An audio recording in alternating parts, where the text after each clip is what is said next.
Welcome to my YouTube channel Life Science Bees. This video is for those who aspire to become scientists or professors. Do watch full video to know about writing CV properly and the requirements to get selected for the scientist or professor position.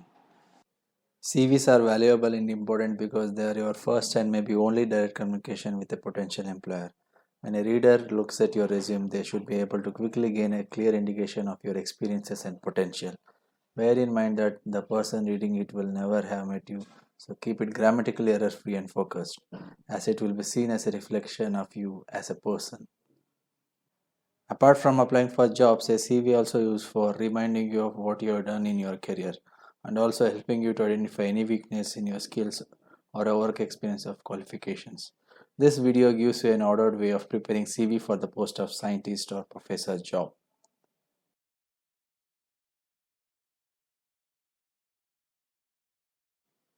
Personal information includes your name, permanent address, and nationality.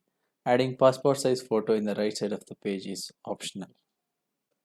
You are more likely to be invited for a job interview if your CV is focused on your achievements rather than on your duties or responsibilities. An employer will look at your achievements on your CV and think to themselves, here's an individual who has achieved great things in the past. They are obviously capable of accomplishing more great things in the future for us. So, as first impression is the best impression, mentioning your achievements, awards, and honors will play a crucial role in getting a job. Qualifying national or state level entrance exams like CSR or DBT, ICMR, ICAR, GATE, DST, SLET, TIFR, GRE, TOEFL, and IELTS is considered as your early achievements in your career.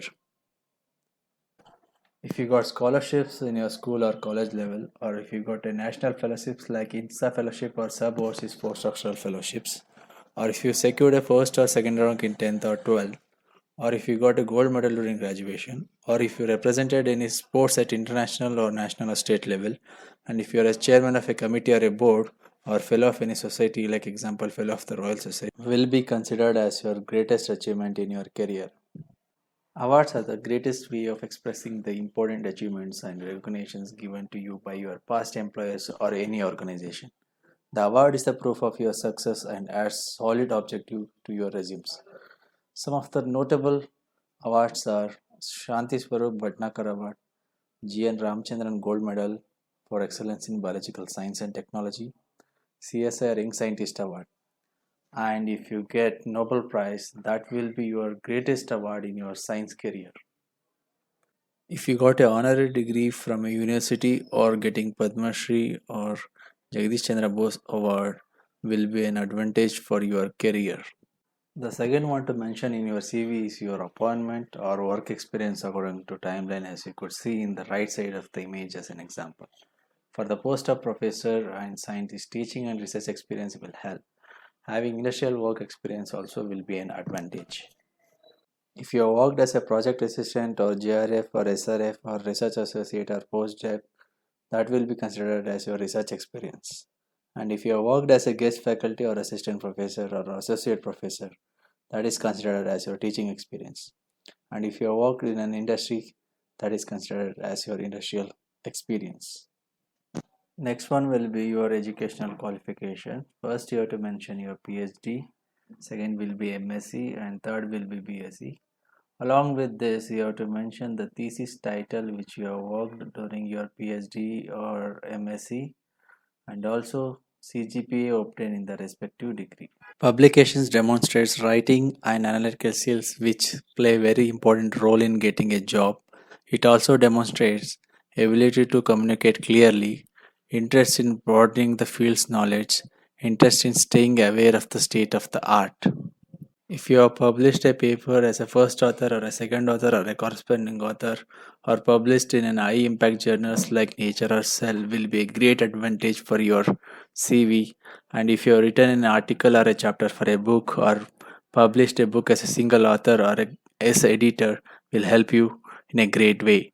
And if you have applied for a patent or if you already got a patent, that will be a booster for your CV. Handling projects demonstrates leadership skills and initiatives. It establishes you as a successful professional in your field. It demonstrates a proven track record of your success. You have to mention your ongoing projects and completed projects in an yearly wise manner.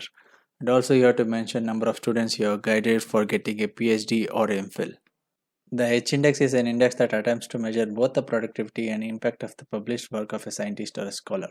The research credentials to be mentioned in your CV are number of citations, H index, I-10 index. If you have conducted any training courses or attended any training courses related to biochemical techniques, bioinformatics, or advanced instruments like flow cytometry and microarray, you have to mention in your CV. Next one will be teaching, learning, evaluation technology programs. Like if you have prepared any manuals or if you have prepared any CDs or ICT based teaching material or any aid developments like your own website or channel for educational purpose or updating of courses and design of curriculum should be mentioned in your CV. Attending faculty development program will be an advantage for those who aspire to make a career in teaching. The faculty development program designed to bridge the gap in quality research and teaching skills that are required in contemporary education in India. Next one to be mentioned in your CV are number of paper presented in conferences, seminars, workshop and symposia. Conferences tend to be the largest events. They can number anywhere between 50 attendees to thousands of attendees, and the largest may host even more visitors than that. A seminar tends to be held within one institution or university, and will often a seminar will be a small group of people, say between 5 and 10 attendees, who come together to focus on a particular issue. Workshops are a good opportunity to learn new skills and to be familiarize yourself with a topic you don't know well. A symposium tends to be focused on a particular issue rather than a more general theme. Generally, a number of experts will come together in order to present their ideas and papers to one another. In the research field, giving peer review services or becoming journal reviewer will be a greatest thing. Peer review, also known as referring, is the process of subjecting an author's scholarly work, research, or ideas to the scrutiny of others who are experts in the same field before a paper describing this work is published in a journal or conference proceedings or as a book. The invited talks or keynote speeches demonstrate how others perceive you as an accomplished expert on something so that they choose you in particular over many of your scientific competitors in order to approach you with an invitation.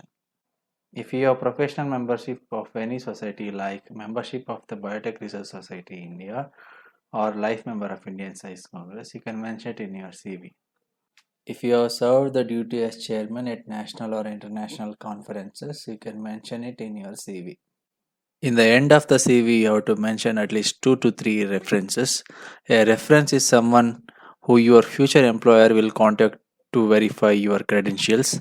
A positive recommendation by your references together with your performance in the interview will actually help you in getting hired for the job.